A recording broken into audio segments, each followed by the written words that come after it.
What is a pin title and how do I write one?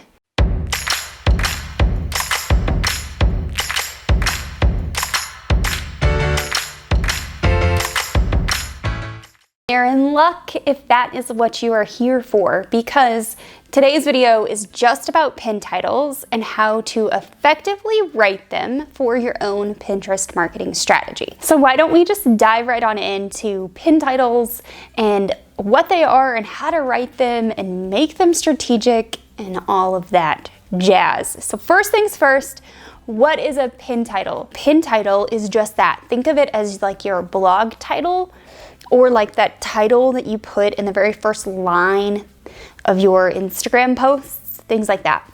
The things you name your clubhouse rooms, those are titles, and the pin title is no different than those. It is descriptive of the image that people are looking at, and it gives them more context as to why they need to click on it. Now, a lot of people, especially newbies who are starting to come to me, they're becoming aware of Pinterest marketing and they're finding my content, are asking simple questions like, what's a pin title and how do I write one? And it's a fair question. Not everyone is aware of how to write a catchy headline, and that's okay. So that's why we are breaking it down in this video. So before we go any further, we need to talk about Pinterest SEO and how it plays into your pin title. So I teach a method of creating one piece of content for Pinterest, which is a pin, that is actually leading to your main body of content, which may be a blog post or a store item. That piece of content on Pinterest, that pin, is going to have a text overlay on it. Now you're going to use whatever main keyword that you want to target for that piece of content in a few different places, okay? So if you're confused at all as to what keyword research is for Pinterest, I will make sure to link a video so you can go and watch that as well. But for now, let's just assume you already know what your keyword is, and you are going to use it in a few different places for your pin. So you can use that keyword in your text overlay, the pin title, which we're going to get into, your pin description, and then you can also utilize that same keyword in the content on your blog or website. So let's say, for example, I'm creating a pin about Pinterest marketing strategy in 2021. I can use Pinterest marketing strategy in 2021 on the pin text overlay, the title, and the description, and I'm also going to utilize that same keyword for maybe the title of this YouTube video, as well as the body of work I'm creating on my website, so the blog post. So those two play really well together, and you really need to make sure that you're strategic with your pin title. That way you're actually taking advantage of all that this platform has to offer. It is a search engine after all, and we want to make sure that we are being search friendly. Let's just briefly talk about how to choose the right keyword for your pin title or for your piece of content, your pin, that you are creating on Pinterest. So when you are thinking about your keyword that you want to use, you want to make sure that you are niche or topic specific, and you're also utilizing a long tail keyword instead of a short tail keyword. Now, a short tail keyword is like 1 to 2 words, whereas a long tail keyword is 3 or more. At least that's my opinion on the matter. So I actually prefer to start with a short tail keyword in the search bar and then dive deeper into that topic, basically. So if I started with Pinterest marketing, so that's really kind of short, I would let the search bar tell me, or the related results tell me, what other people are looking for to try and figure out what keyword I actually need to use for that piece of content to get it found in that search. So choosing the right keyword really is making sure that you're on topic for the pain or solution that you are offering with your piece of content, and you are also using a longer version, because short tail keywords, you're competing with a lot more people and you're a lot less likely to actually be found on Pinterest or just surface your pin in that search feed. Okay, so let's actually talk about how to write your pin title.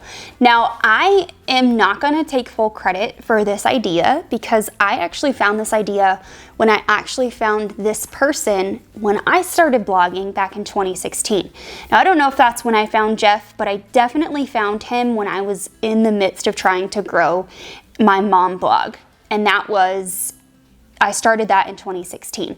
So Jeff Goins, I think that's how you say his name. He's pretty well known in the blogging sphere, and he has an article on his website, and I actually had to go dig to find this, but I found it, and it's an article about how to write catchy headlines. And I've actually been using this method for not only my blog articles and email subject lines, but I also use this same strategy when I'm writing pin titles for myself and for clients. Now, a lot of times I will create one variation of my pin and I will use the same title as the blog post or the shop item, but when I create fresh pins or new variations of that same piece of content in pin format on Pinterest, I am mixing it up and using other things as the pin title.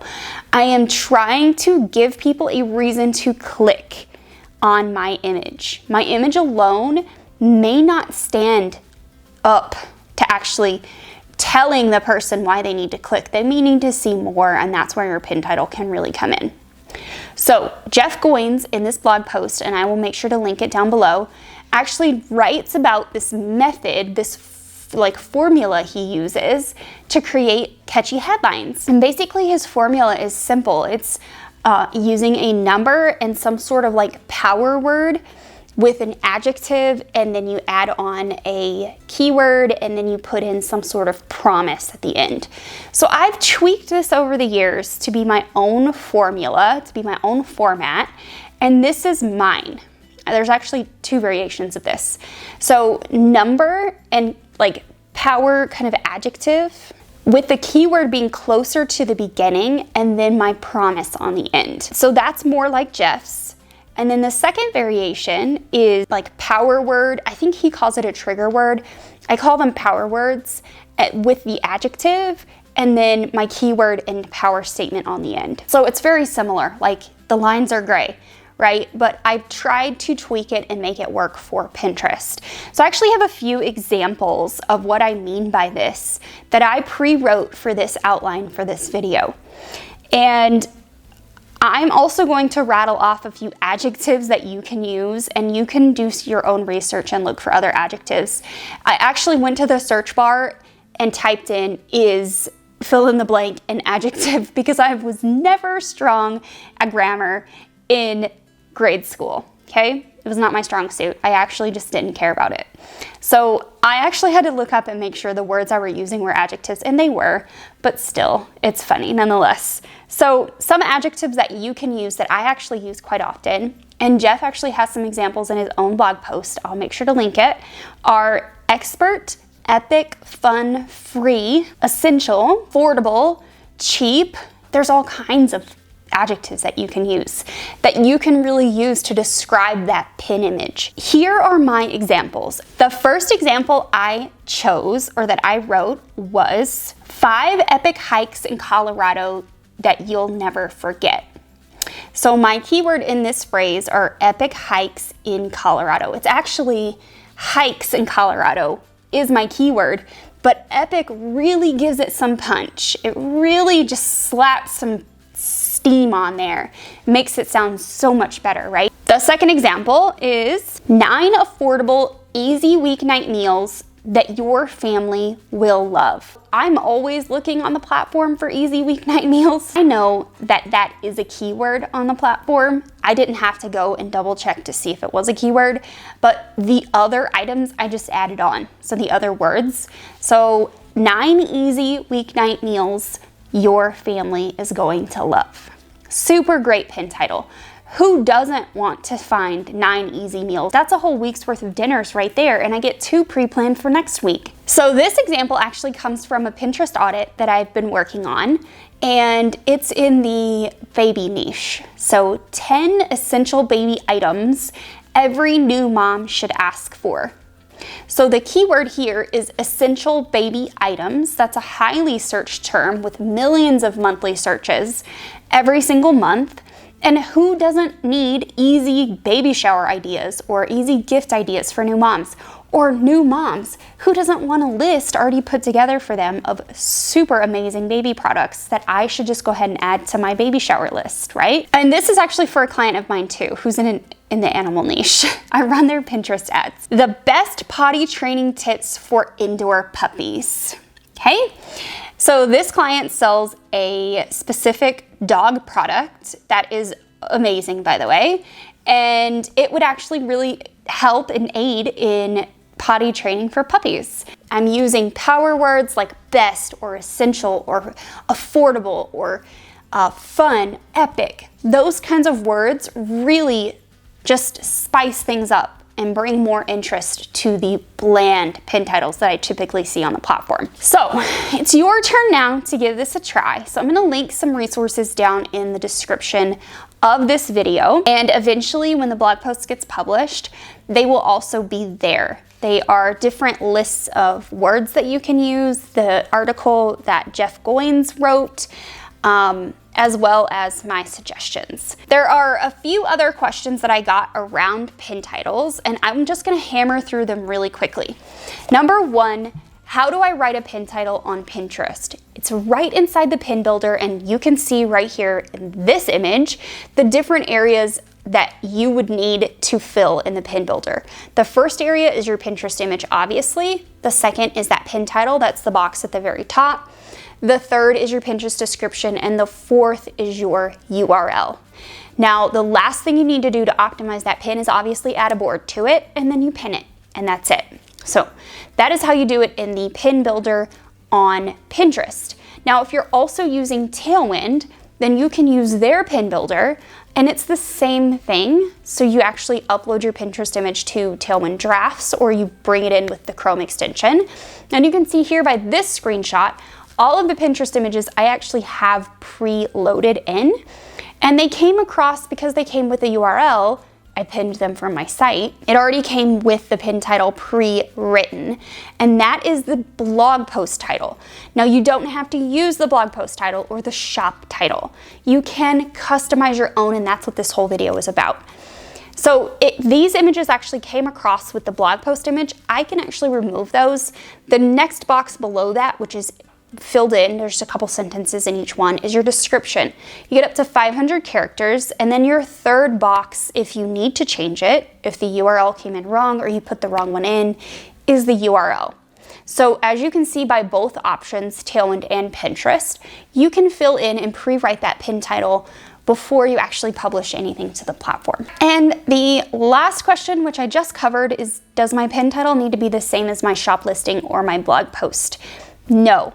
It does not. And actually, I encourage you to write multiple pin titles before you actually settle on the one that you're gonna go with. I typically start with writing 2 to 3 pin titles for the Pinterest image before I ever even create the image itself. I like to be thinking about what that title is gonna be, the same way that I brainstorm my YouTube titles for the videos and my blog post titles on my website. I am doing that first, and then I'm creating the content. I typically don't create the content and then come up with the title. That is my process for creating pin titles. And like I said, I cannot take full credit for it. It was definitely influenced and inspired by Jeff Goins. I have been using his method for years on my blog, and there are a few other big names out there that I've read their work and implemented their strategies as well. And you know, we all find things that work for us in different places, and this one has really stuck for me. So if you really liked this video, if you found a lot of value in it, give it a thumbs up. Make sure to leave a comment down below if there is something in particular that you want to see on this channel. I'm always looking for new inspiration or new video ideas, and I always like to lean in on my audience. Without you, I wouldn't be creating YouTube content. So that's it for this week's video. If you are interested in more Pinterest marketing content just like this, click on over here and watch our Pinterest Marketing for Beginners playlist. It's the first place you should go to learn all things Pinterest marketing. And we will see you next time. Bye.